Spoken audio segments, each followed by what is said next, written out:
Operation లేకుండా మోకాళ్ళు మరియు నడుము నొప్పులకు అత్యాధునిక చికిత్స డాక్టర్ భావన హర్వాని గారి ఆధ్వర్యంలో ఆర్ఎఫ్ఏ మరియు ప్లాస్మా పద్ధతిలో చిన్న ఇంజెక్షన్ తో పరిష్కారం. Hospitals road number 12 Banjara hills.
నిన్న నర్సంపేట వాస్తవ్యుడు శంకర్ గౌడ్ గారి మరణ వార్త అందరినీ కలిచివేసింది. నిన్న కేవలం శంకర్ గౌడ్ గారు మాత్రమే కాదు, నల్గొండలో వెంకన్న, మరి ఖమ్మంలో లింగారెడ్డి, భూపాలపల్లి డిపోలో పనిచేస్తున్నటువంటి వరికోలు రవీందర్, ఈ నలుగురు కూడా ఆత్మహత్య యత్నానికి పాల్పడడం జరిగింది. దాంట్లో శంకర్ గౌడ్ గారు మృతి చెందినట్లుగా నిన్న రాత్రి 10 గంటలకు వార్త వచ్చింది. ప్రతిరోజు వందలాది మందిని 100 కిలోమీటర్ల పాటు ప్రయాణం చేయించి వాళ్ళ గమ్యస్థానాలకు చేర్చేటువంటి శంకర్ గౌడ్ గారు న్యాయం కోసం పోరాడుతూ నిన్న తిరిగిరాని లోకాలకు వెళ్ళడం చాలా బాధాకరం, చాలా దురదృష్టకరమే. నిన్న కార్మికుడు చనిపోయిన తర్వాత ఈ మంత్రులు వచ్చి నంగనాచి మాటలు మాట్లాడుతున్నారు. సిగ్గుండాల మంత్రులకు 41 రోజుల పాటు నోటీస్ ఇచ్చినటువంటి సమయంలో ఆర్టీసీ కార్మికుల గురించి స్పందించలే, సమ్మె ప్రారంభమైనా స్పందించలేదు. నిన్న ఆర్టీసీ కార్మికుడు శంకర్ గౌడ్ గారు చనిపోయిన తర్వాత మంత్రులు ఒక్కొక్కరుగా బయటకు వచ్చి నీతి వాక్యాలు మాట్లాడుతున్నారు. మీది ప్రజాపాలన కదా, పగిలిపోయిందా ప్రజాపాలన? ఎక్కడికి పోయిన్లు? దేంట్లో బిజీగా ఉన్నారు? మెక్కడంలో బిజీగా ఉన్నారా? ఢిల్లీకి మూటలు మోయడంలో బిజీగా ఉన్నారా?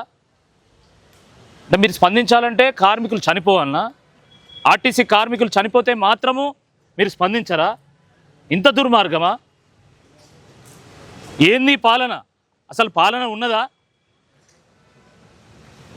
చాలా బాధాకరం. ఆర్టీసీ కార్మికులు కోరుతున్నాయి గొంతమ్మ కోరికలు కావు. గత ఎన్నికల సందర్భంగా ఇదే రేవంత్ రెడ్డి గారు, ఇదే బట్టి విక్రమార్క గారు బాండ్ పేపర్ మీద సైన్ చేసినటువంటి మేనిఫెస్టోలో ఆర్టీసీ కార్మికులను ప్రభుత్వంలో విలీనం చేస్తామని చెప్పడం జరిగింది. బకాయి పడ్డ పిఆర్సీ డ్యూలను మరి చెల్లిస్తామని చెప్పడం జరిగింది. తిరిగి ఆర్టీసీలో మళ్ళీ యూనియన్లను పునరుద్ధరిస్తామని చెప్పడం జరిగింది. ఏ ఒక్క మాటను కూడా నెరవేర్చినటువంటి కాంగ్రెస్ ప్రభుత్వము మరి మహాలక్ష్మి పేరు మీద కార్మికుల మీద మరింత భారం వేసేటువంటి ప్రయత్నం చేసింది. పని భారం పెరిగింది. దాని తగ్గట్టుగా రిక్రూట్మెంట్స్ చేపట్టకుండా ఉన్న వాళ్ళతోనే 2600 కోట్ల రూపాయల అదనపు పనిని చేయించుకొని ఈరోజు వాళ్ళ మీద పనిభారం వేయడం వల్ల అటు డిమాండ్ నెరవేర్చకపోవడము, ఇటు ఫిజికల్గా మెంటల్గా స్ట్రెయిన్ అవ్వడంతో తీవ్ర మనోవేదనతో వాళ్ళు ఆత్మహత్యలకు పాల్పడేటువంటి ఒక దీన స్థితి ఈ తెలంగాణలో నెలకొన్నది. చాలా బాధాకరం. ప్రభుత్వం ఇప్పటికైనా స్పందించాలి. ప్రభుత్వం ఇప్పటికైనా మానవతా దృక్పథంతో ఆర్టీసీ కార్మికులకు ఇచ్చినటువంటి హామీలను గుర్తు చేసుకోవాలి. వాళ్ళు ఏం చేయాల్సిన అవసరం లేదు. 6 ఏళ్ల క్రితము ఆర్టీసీ సమ్మె జరిగినప్పుడు కాంగ్రెస్ పార్టీ వాళ్ళు టెంట్ల కిందికి వచ్చి ఈ ఆర్టీసీ ధర్నాల్లో ఏం మాట్లాడిందో ఒక్కసారి వాళ్ళ వీడియోలు వాళ్ళు చూసుకుంటే బాగుంటుంది. ఆ రోజు కేసీఆర్ గారి మీద దుమ్మెత్తి పోసింది, సరే పర్వాలేదు.